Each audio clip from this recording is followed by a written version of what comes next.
여러분, 시진핑 중국 국가주석 진짜 어마어마하고 무시무시하고 여기에 야심까지 가득한 지금 중국의 지도자다. 저는 이렇게 평가하고 싶습니다. 사실 중국이 개혁개방 정책을 1980년에 마오쩌둥이 시작했잖아요. 아니죠. 덩샤오평이 시작했죠. 덩샤오평이 시작을 해서 지금 40년간 시장경제가 얼마나 번성했는지 아마 여러분들도 아실 거예요. 그런데 갑자기 말입니다. 요즘 중국에는 규제 일변도예요. 규제 일변도. 당장 뭐 여러분도 잘 아시는 엔터테인먼트다 이러면 BTS, IU 이거 한국 연예인들 팬클럽 정지됐습니다. 심지어 팬들 인터넷 플랫폼을 통해서 모금운동도 규제가 됐고요. 연예인들은 무조건 시진핑 주석의 사상 공부가 필수가 됐습니다. 게다가 문제를 일으킨 연예인들은 사실상 영구 퇴출돼서요. 시골에 가서 아줌마 시골 옷 입고 농사 짓고 있죠. 실제 그런 일이 많이 발생을 했습니다. 그런데 왜 이런 규제를 할까? 왜 이런 규제? 근데 문제는요. 엔터테인먼트만 규제하는 게 아니에요.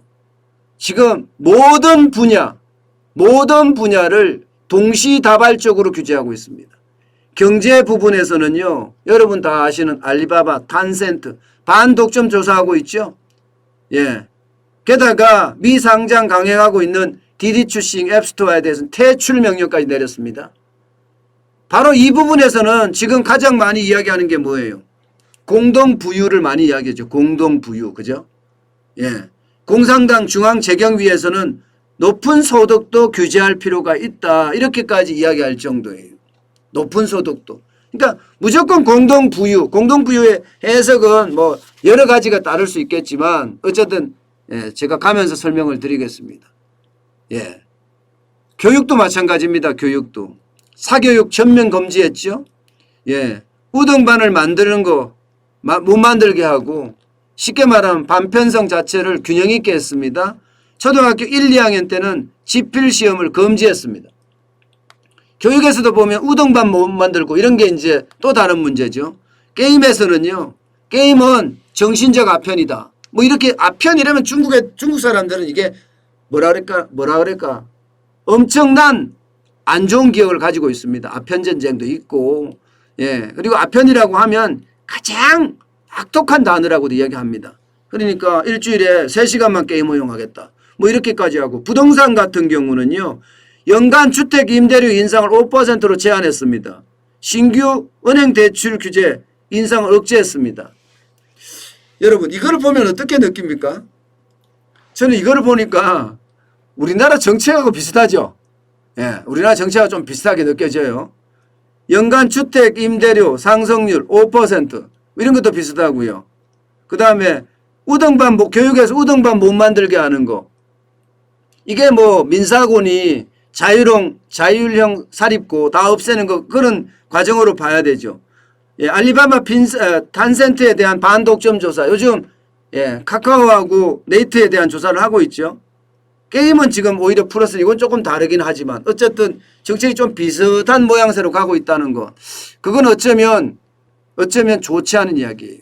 그러니까 왜 이런 규제를 할까? 왜 이런 규제? 뭐 엔터테인먼트부터 시작해서 경제, 교육, 게임, 부동산까지 왜 이런 규제를 할까? 월스트리트 저널은요. 이렇게 분석했습니다. 월스트리트 저널. 자본주의를 억제하고 마오쩌둥식의 사회주의 비전을 따르는 것이다. 이렇게 분석을 했습니다. 쉽게 말하면 시진핑 중국 국가주석의 목표는요.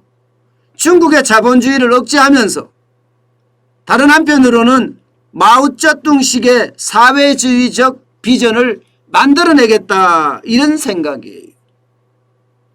실제로 월스트리트 저널은 시진핑 주석의 글이나 당내 토론이나 그 다음에 정책 어떤 결정권자들의 인터뷰 이런 걸 가지고 종합해 봤더니 지금 기업 규제를 하는 거 이거 뭐 단시간 만에 끝나는 것도 아니고 앞으로 계속 될 거다. 그러면서 네, 훨씬 더 야심적인 것을 준비하고 있는 건 분명하다. 이렇게 이야기합니다. 다시 말해서 서구식 자본주의로 향하는 중국을 이제 다른 길로 돌려놓겠다 이거예요. 다른 길로. 서구식 자본주의는 아니다. 다른 길로 돌려놓겠다. 와, 이것은요 진짜 섬뜩한 경고입니다. 중국에는 자본주의가 이제는 바뀐다는 거예요. 다시 말해서 지금 시진핑 주석이 판단할 때는요, 예, 민간 자본이 무분별하게 지금 만들어지고, 예, 그리고 정부에서도 민간 자본을 무분별하게 허용한 결과 기본적으로는 중국 공산당의 정통성이 무너진다는 겁니다. 중국 공산당의 정통성이. 이거 무너지면 큰일 난다. 그래서 시진핑 주석은 마오쩌둥에 대한 어떤 맹신자거든요. 맹신자라 갖다 보니까 이게 중국 공산당을 위협하는 걸 막고 뭔가 새로운 어떤 과도기를 만들어낸다는 차원에서 자본주의를 사회주의로 가는 과도기적인 단계를 보는 마오쩌둥의 사상을 바로 실행하려는 겁니다. 이게 월스트리트 저널이 분석한 게 그만큼 무서워 보이는 거예요. 여기다가 덧붙이기를 뭐라고 덧붙였나 하면요. 기업가 그리고 투자가 그런 사람들에게 이익 창출을 하는 데 있어서 엄격한 기준을 설정하고요. 그 기준을 통해서 국가가 더 큰 통제를 하겠다. 이것이 지금 중국의 어떤 새로 쓰는 규칙이다.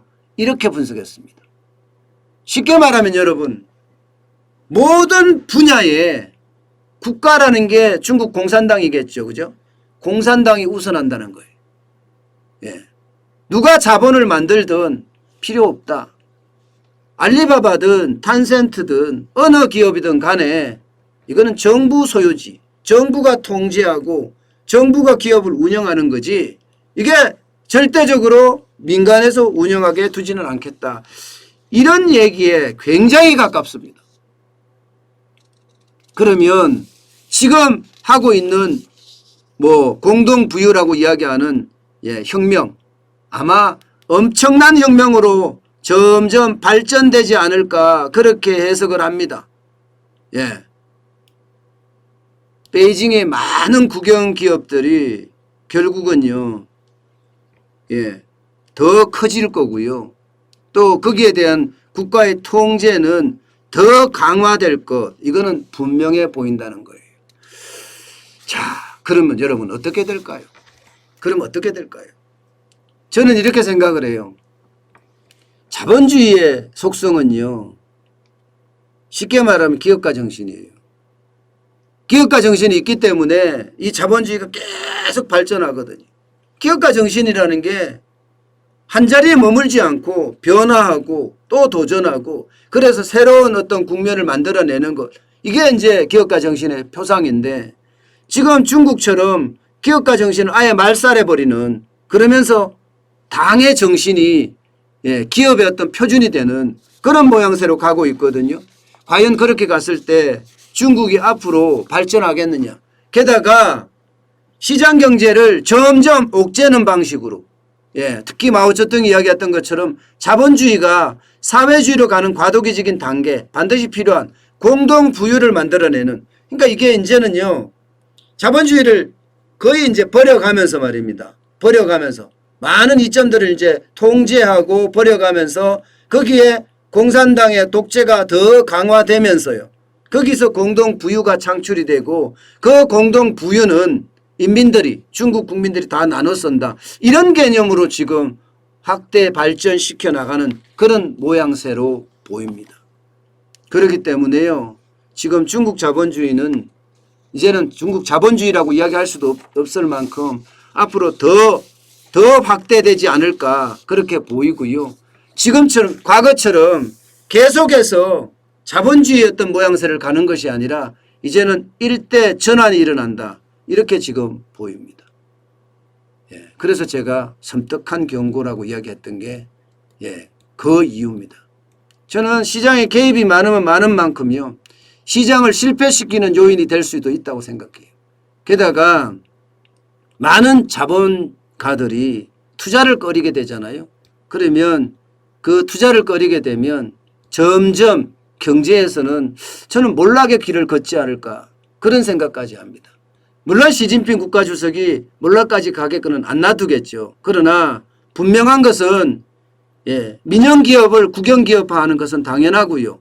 그러면서 공산당의 어떤 개입을 굉장히 많이 해서 모든 부문에서 공산당이 앞세워지는 그런 중국식 예, 공산주의를 더 확고하게 하는 것 아닌가 저는 그런 생각을 해봅니다. 이제 중국의 투자는 이제 끝났다 뭐 이렇게 이야기하시는 분들도 있잖아요. 물론 다는 아니지만 뭐 예를 들어서 손정희 같은 예, 회장은 소프트뱅크 회장은 투자 안 하겠다 하잖아. 일시적으로 이제 투자 안 하겠다. 그렇게까지 이야기할 정도로 바뀌고 있습니다. 바뀌고 있고 변하고 있습니다. 이것은 봐야 됩니다. 분명한 것은 옛날 같지 않을 거다 중국이. 그것은 확실해 보입니다.